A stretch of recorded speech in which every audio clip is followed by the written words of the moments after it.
Welcome to my channel, where the scariest stories come to life. Before we dive into today's chilling tale, make sure to hit the subscribe button and turn on notifications, so you never miss a story. Now, let's get into the horror.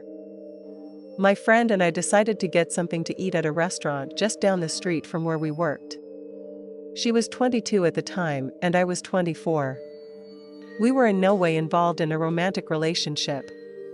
It was purely platonic, but we were commonly mistaken as being a couple. It happened almost constantly. We never minded it much, since it wasn't really that serious. This night, though, would prove to be somewhat different. We got to the restaurant at around 8 p.m. and were looking forward to a nice dinner and some drinks.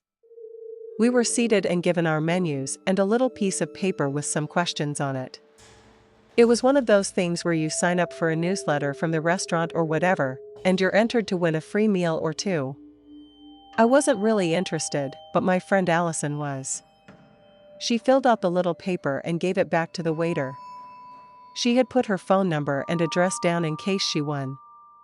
The second it was handed over, we didn't think about it again, out of sight, out of mind. We ordered our drinks and were talking for a little while, when all of a sudden, Allison got a text on her phone.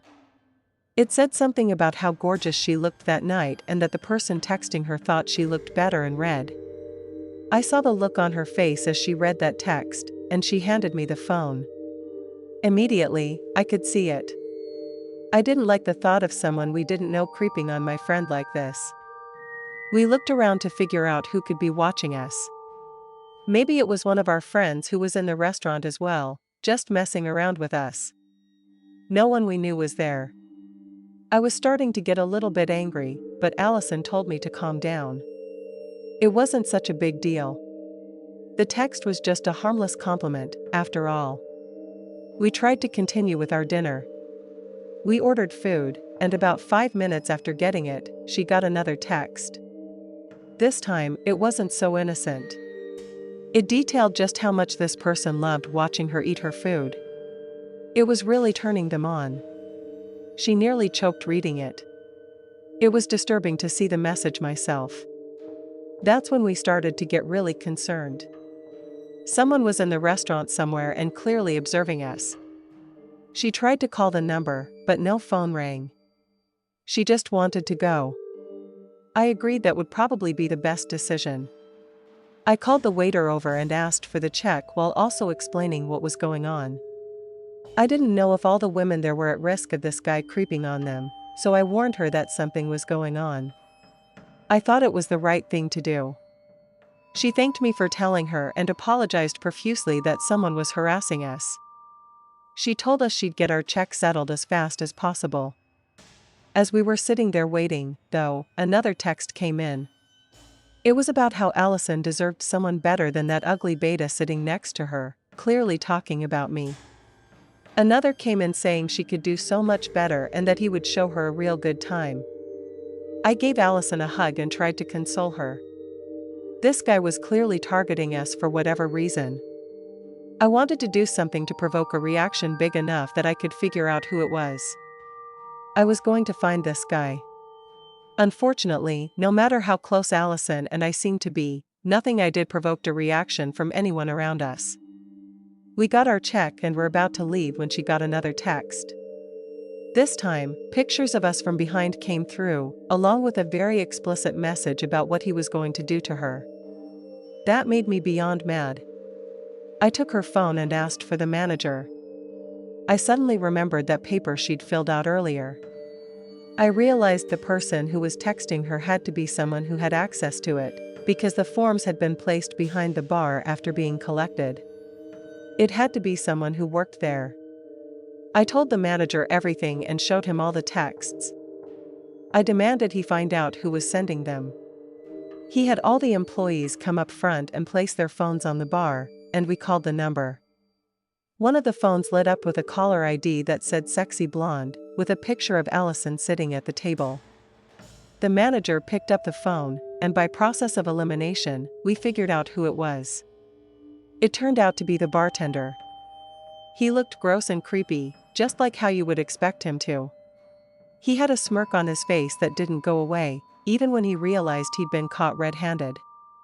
I walked up to him and shoved him. I asked him what the hell he thought he was doing. He didn't respond. He only laughed and said I wouldn't get it because I'm a beta and he's an alpha. I pushed him again, and he fell down that time. He didn't find it so funny. The manager wasn't liking the scene being created, so he suggested we head to the office and sort things out there. Once we were in the room, I demanded he delete all the pictures he'd taken of her. He refused and said it was a man's right to take what he wanted, and he wanted those pictures, so they were his. It was obvious we were going to have to call the police. The second that was mentioned, he started getting much more agreeable, but it was too late now. They got there in 5 minutes or less. I guess that's one perk of living in the city. Unfortunately, there wasn't anything they could really do about the situation. Taking pictures of another person in a public area is creepy but technically legal. Because nothing he'd said in those texts was threatening, in the eyes of the law, he didn't do anything wrong. The officers left, and man, did it make that guy start acting up even worse. Now he had the mentality that he was in the right and we were wrong. He started telling Allison he'd get her one way or another, and one day she'd be his, whether she wanted to or not. I wanted to beat the shit out of him right there, but I didn't want to be the one going to jail that night.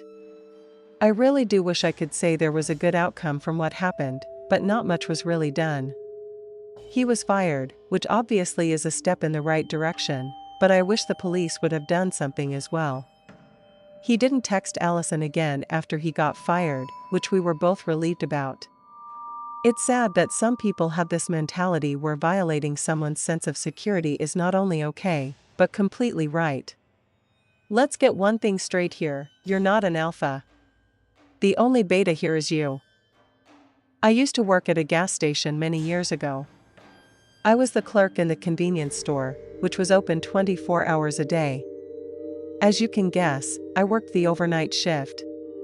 That meant I was completely alone during my shift. The gas station was located across the street from a few big stores like Target, and the area got a lot of traffic during the day. The highway was nearby, and the station sat on a corner. But at night, everything around us closed by 10 or 11, and things would get very quiet until around 6 a.m. I worked almost every night, and after a while, I got used to the routine. It was usually quiet. We'd get a few cars now and then, but between midnight and 5 a.m., I'd only interact with maybe 5 people total, on average, 1 person an hour. One night, it was just like any other. Quiet. Around 2 a.m., I was behind the counter, and no one was in the store. There weren't any cars at the pumps either. Then, I noticed a white van pull in from the street. It was one of those old, stereotypically creepy-looking vans. It slowly pulled into a space in front of the store and just sat there. I figured someone would get out and come inside, but no one did. The van just idled there. With nothing else to do, I kept my eye on it. I couldn't make out the driver, and after about 20 minutes of just sitting there, the van backed up and moved around to the side of the building, out of my view. That made me uneasy. Something about it felt off. Why pull into a parking space, sit for 20 minutes, then move somewhere hidden? More than an hour passed after that, well past 3 a.m., and still, no one had come in. Only one other car had stopped for gas the whole time. Eventually, I noticed someone walking up the sidewalk toward the entrance. It looked like a man. He came from the side of the building, where the van had gone. He was wearing a big black winter coat with the hood up, his head down, so I couldn't see his face. He walked in without saying anything and immediately went to the right, disappearing into one of the aisles. I glanced back at my phone for a while. Several minutes passed, and when I looked up again, I saw him. He was standing about 40 feet away from me, just staring. He was facing me directly with an angry look on his face. His hands were in his pockets. He stood there silently, glaring at me. I was confused and uncomfortable. After about 10 seconds, I said, "Hello, can I help you with something?" No response. I tried again, "Are you okay?" Still nothing. He just stood there, glaring. After a few more seconds, he turned and slowly walked out the front door. He went back the same way he came, from the side of the building. A minute later, I saw the white van pull out and drive off. I was so relieved. The rest of my shift passed without incident, but I couldn't stop thinking about how weird that guy had been. Something was seriously off about him. 3 nights later, I was working again. It was around 2 a.m., and once again, I was by myself. It was quiet. That's when I saw another car pull into the station, and my heart dropped. It was the same old white van. I froze. I hoped it wasn't the same guy, but it sure looked like it. The van circled the pumps and backed into a parking space in front of the store. Just like before, it sat there for a moment, then one of the doors opened. I watched as a man stepped out and walked to the back of the van. He opened the rear doors and pulled out something that looked like a crowbar. My heart started pounding. He shut the doors and began walking toward the store entrance. Same coat. Same hood. Same walk. I was already on edge as he entered the store. He went straight to the back, out of sight. Then I heard it, a loud crashing sound. Something was being smashed, again and again. He was hitting things with the crowbar. I didn't hesitate. I ran from behind the counter and bolted outside. They didn't pay me enough to deal with that kind of situation. I sprinted to my car, jumped inside, locked the doors, and called the police. From behind the gas pumps, I watched the store. About 4 minutes later, I saw the man exit the store, get into his van, and drive off. A minute after that, the police arrived. I told them what happened and led them inside. The store was trashed. Shelves were knocked over, items scattered everywhere, glass broken. It was like the guy went on a full-on rampage. We reviewed the surveillance footage. The man had calmly walked through the store, smashing everything in sight, then left like it was nothing. The police started an investigation, and for the next week or so, they stationed an officer at the store overnight. Thankfully, the man didn't come back. And shortly after that, I quit the job. Honestly, I'm glad I left. That experience left me feeling anxious every night I worked there. It's terrifying how some people can be so unpredictable, and how quickly things can go from quiet to dangerous in an empty store at 2 a.m. Thanks for sticking around till the end. If you enjoyed the story, don't forget to give the video a like and leave a comment with your thoughts.